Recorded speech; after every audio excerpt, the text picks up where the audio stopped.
চুয়াত্তরতম স্বাধীনতা দিবস জিন্দাবাদ। ৭২তম স্বাধীনতা দিবস জিন্দাবাদ। জাতির জনক মহাত্মা গান্ধী অমর রহে, জাতির জনক মহাত্মা গান্ধী অমর রহে, নেতাজি সুভাষচন্দ্র বোস অমর রহে, নেতাজি সুভাষচন্দ্র বসু অমর রহে।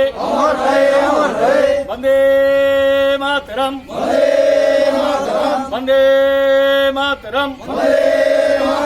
৭৪তম স্বাধীনতা দিবস জিন্দাবাদ। ৭৪তম স্বাধীনতা দিবস জিন্দাবাদ। বন্দে মাতরম, বন্দে ভারতম। এবারে আমরা সমস্ত বীর শহীদ এবং যারা করোনা ভাইরাসে প্রাণ হারিয়েছেন, আমাদের প্রিয়জনকে হারিয়েছি বহু মানুষ গোটা পৃথিবীতে, সকলেরই উদ্দেশ্যে আমরা 1 মিনিট তাদের আত্মার শান্তি কামনায় আমরা 1 মিনিট নীরবতা পালন করব এবং তারপরে জাতীয় সঙ্গীত গেয়ে আজকের এই ছোট্ট অনুষ্ঠান আমরা শেষ করব। আমাদের নীরবতা একদম শুরু।